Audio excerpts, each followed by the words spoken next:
नमस्कार, आप देख रहे हैं दर्श न्यूज। मैं हूं आपके साथ रितेश शर्मा। देखिए, तेजस्वी यादव जिस तरीके से पीएम मोदी पर हमलावर है, इस पर जो है विजय सिन्हा हैं और उसके साथ ही शाहनवाज हुसैन वो एयरपोर्ट पर पहुंचे थे और जब मीडिया ने उनसे सवाल किया तेजस्वी यादव के बयानों को लेकर कि उन्होंने पीएम मोदी को पीठ ज़्यादा कहा है, तो इस पर जो है विजय सिन्हा और शाहनवाज हुसैन ने तेजस्वी यादव पर हमला बोला है और उन्होंने कहा है कि अगर वो युवा हैं तो अभी ही कमर में दर्द है और शरीर जो है उनका बेहाल हो चुका है और 70 वर्ष से ज़्यादा के हमारे प्रधानमंत्री हैं, उन्हें देखिए कि वो योग के बल पर सभी जनसभाओं को संबोधित कर रहे हैं। तेजस्वी यादव को उनसे सीखना चाहिए। और रही बात शहजादे, जब पीएम मोदी ने कहा तो उस पर जो है तेजस्वी यादव ने पीठ ज़्यादा कहा है। तो अब बताइए कि आखिर फिट कौन है इसमें। उसके साथ ही जब सवाल किया गया कि झारखंड में ईडी की आज सुबह सुबह रेड हुई है, उस मामले पर मंत्री हैं आलमगीर आलम, उनके घर पर और करीबियों पर रेड हुई है जिसमें 25 से 30 करोड़ रुपए कैश बरामद हुए हैं, यानी नोटों का पहाड़। उस पर जो है शाहनवाज हुसैन और जो है विजय सिन्हा दोनों हमलावर हैं और वो कह रहे हैं कि देखिए कि एक मंत्री के पीए हैं और उनके नौकर के यहाँ ये पैसे मिले, तो आप समझ जाइए कि ये पैसे किनके हैं। और ये जो है ईमान खरीदने के लिए चुनाव में निकले थे, इन्हीं पैसों से जो पकड़े जा चुके हैं। और इसके साथ ही जम्मू कश्मीर में हमले को लेकर कहा है कि आतंकवादियों का मनोबल टूटा है और इन्हीं के मित्र हैं आतंकवादी भ्रष्टाचारी, इसलिए इन्हें तकलीफ हो रही है तेजस्वी यादव को। तो क्या कुछ कह रहे हैं शाहनवाज हुसैन और विजय सिन्हा, आप भी इस वीडियो में सुनिए। झारखंड के मंत्री के पीएस के नौकर के पास मिले हैं 40 करोड़ कैश। अब इसी से अनुमान लगा लीजिए कि करप्शन, भ्रष्टाचार कितना चरम पर है और देश को खोखला ही भ्रष्टाचारी लोग कर रहे हैं। 80 के बाद जो राजनीति के उच्चस्थ पद पर बैठा है, वैसे सब लोगों की संपत्ति की जांच होनी चाहिए। जो राष्ट्र को लूटा है, राष्ट्र को खोखला किया है, और उनका रिपोर्ट कार्ड बनना चाहिए। ये भ्रष्टाचारी और खास करके जो इस तरह के भ्रष्टाचार के नाम पर जांच होती है, हाय तौबा मचाता है। सहयोग करने की बजाय संवैधानिक संस्था पर ही अंगुली उठाता है। ऐसे लोगों की संपत्ति की पूरी तरह से जब्ती होनी चाहिए और राजनीति करने से बैंड लगना चाहिए। तेजस्वी यादव ने प्रधानमंत्री को बूढ़ा कहा है। बड़े युवा हैं, कमर में दर्द है, बीमार भी हैं, शरीर का हाल बेहाल है। अरे इस उम्र में भी जो वो अपने योग के बल पर, तप के बल पर पूरे देश को सजा रहे हैं, संभाल रहे हैं।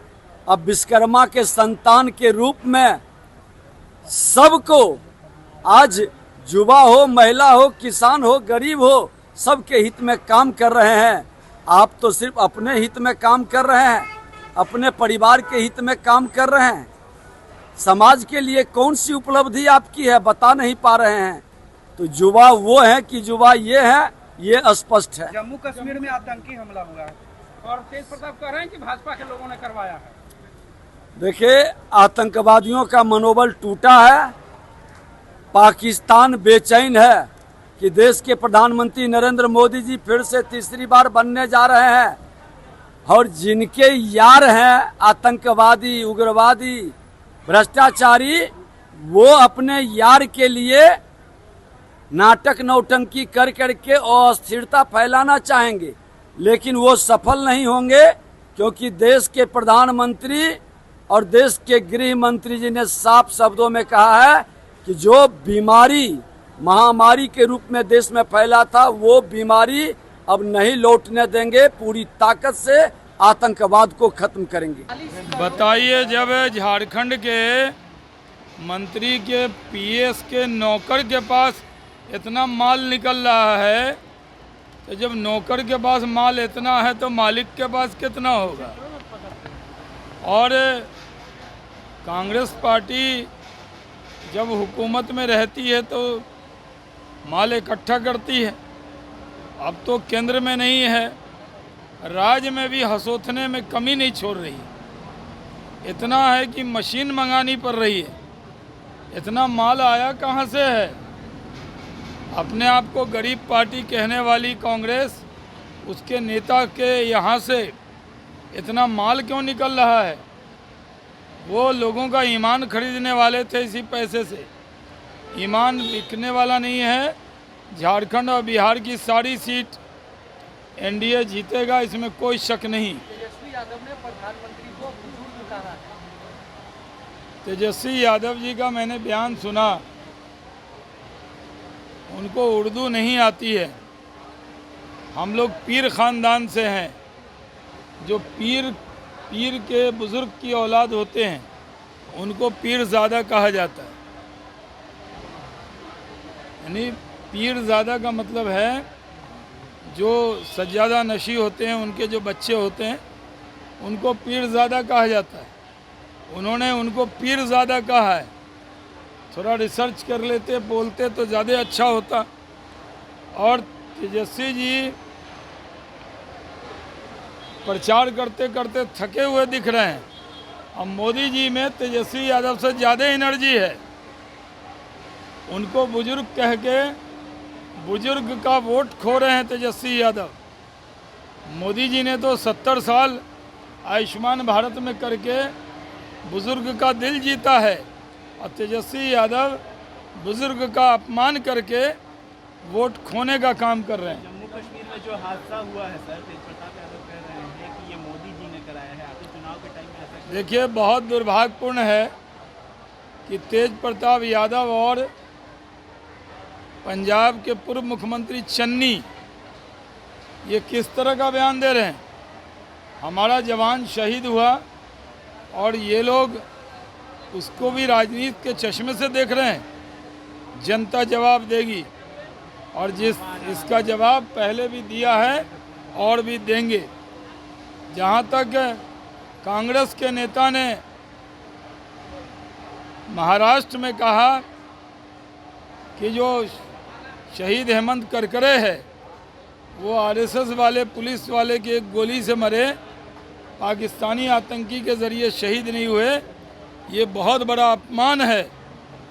ये शहादत का अपमान है। कांग्रेस की आदत हो गई है कि कभी एयर स्ट्राइक पे सवाल उठाना, कभी मुंबई हमले पे सवाल उठाना, पाकिस्तान को क्लीन चिट देना। इसका भी जवाब देश की जनता कांग्रेस को देने वाली है। अभी मैं आया हूँ, कल मैं सुपौल में वोट डालूँगा। वोट डालने के लिए सुपौल जा रहा हूँ और सुबह सुबह पहला वोट डाल दूंगा। जो कल चुनाव होने वाला है उन सब में एनडीए की आंधी चली है। हमें विश्वास है कि लोग अच्छे खासे तादाद में आएंगे, देश के तरक्की के लिए वोट डालेंगे, $5 ट्रिलियन की इकोनॉमी के लिए वोट डालेंगे। मोदी जी के नेतृत्व में हम सब काम कर रहे हैं। हमें उम्मीद है कि हमें पहले दूसरे फेज की तरह बढ़िया वोटिंग हमारे पक्ष में होगा। तो आपने सुना कि किस तरीके से तेजस्वी यादव पर विजय सिन्हा और शाहनवाज हुसैन दोनों बीजेपी के नेता एकदम हमलावर हो गए हैं और उन्हें करारा जो है जवाब भी दिया है तेजस्वी यादव को। फिलहाल इस खबर में इतना ही था। दर्श न्यूज़ के साथ बने रहें और सब्सक्राइब करना न भूलें। धन्यवाद।